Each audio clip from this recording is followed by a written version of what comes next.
নমস্কাৰ মৰমৰ ছাত্ৰ ছাত্ৰীসকল আজি আমি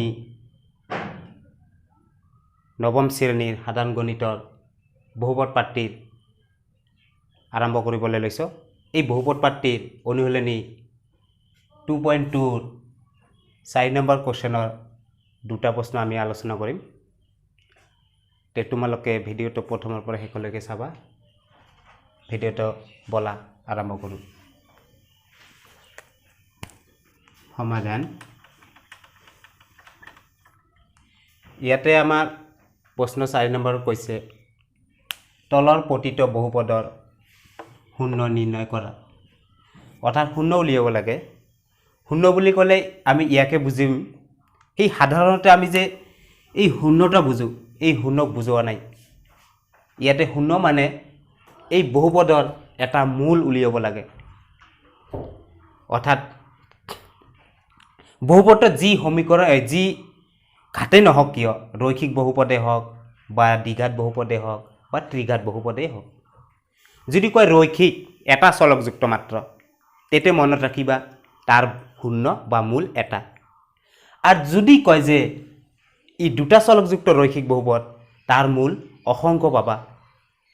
আৰু যদি কয় যে দ্বিঘাত বা ত্ৰিঘাত যিমান ঘাতে ক'ব তাৰ মূল সিমান ঘাতে হ'ব। অৰ্থাৎ ত্ৰিঘাত ক'লে তিনিটা হ'ব, দ্বিঘাত ক'লে দুটা হ'ব। অৰ্থাৎ শূন্য মানে কি আমি জানিলোঁ, শূন্য মানে হৈছে সেই বহুপদৰ চলকৰ এটা মূল। তে আমি এতিয়া চাওঁ কি হয় শূন্য ইয়াৰ। যে আমাৰ 1 নম্বৰত দিয়া আছে px = x + 5। অৰ্থাৎ এই বহুপদৰ কি উলিয়াব লাগে, শূন্য উলিয়াব লাগে। px মানেই হৈছে x + 5, কিন্তু এটা বহুপদ সমীকৰণ নহয়। যেতিয়া আমাক শূন্য বা মূল উলিয়াব ক'ব তেতিয়া মনত ৰাখিবা সেই বহুপদটো সমীকৰণলৈ ৰূপান্তৰ হ'ব লাগিব। অৰ্থাৎ আমি ইয়াতে এটা লাইন লিখি দিম, যিহেতু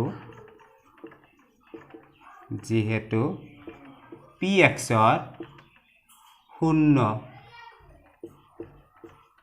উলিয়াব লাগে উলিয়াব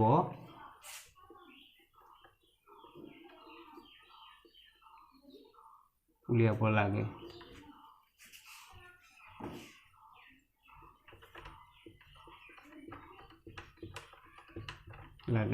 এতেকে px = 0। যেহেতু আমাক এই বহুপদৰ শূন্য উলিয়াব লাগে সেইকাৰণে আমি লিখিছোঁ যেহেতু px ৰ শূন্য উলিয়াব লাগে এতেকে px = 0 বুলি লিখিব লাগিব।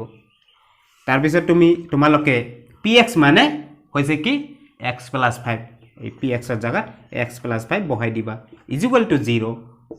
এতিয়া তোমালোকক শূন্য অৰ্থাৎ x ৰ মান বুজাইছে, x ৰ মান লাগে সেইকাৰণে x ৰাখি দিবা।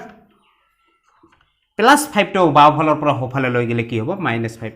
অৰ্থাৎ কি বুজিলোঁ আমি x ৰ মান -5। অৰ্থাৎ এই বহুপদৰ শূন্য হ'ব -5।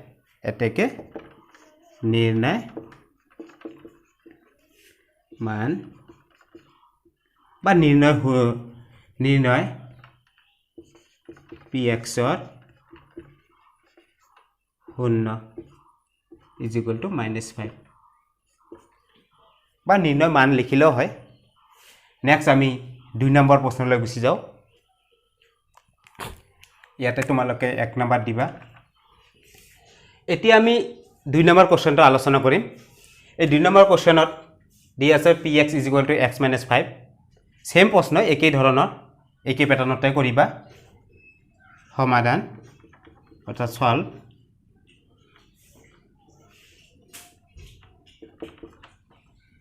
যিহেতু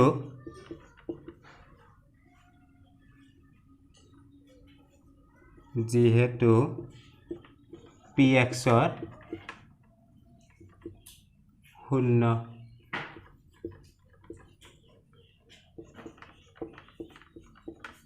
নিৰ্ণয় কৰিব লাগে। যেহেতু আমাৰ কি px অৰ্থাৎ বহুপদৰ শূন্য উলিয়াব লাগে সেইকাৰণে আমি লিখিব পাৰিম কি এতেকে px = 0 অৰ্থাৎ 0। px মানে কি হৈছে বহুপদ অৰ্থাৎ কোনটো বহুপদ বুজাব যেটা প্ৰশ্ন কৰিবলৈ যাই আছো হেটো x - 5 is equal to 0 এতিয়া আমি x অৰ্থাৎ x ৰ মান এটি x - 5 is equal to 0 অৰ্থাৎ x ৰ মান খুজিছে সেইকাৰণে আমি কি কৰিম x টো ৰাখি দিম আৰু -5 টো বাও ফলৰ পৰা সোঁফালে লৈ গেলে কি হ'ব +5 অৰ্থাৎ এতেকে নিৰ্ণয় বহুপদৰ শূন্য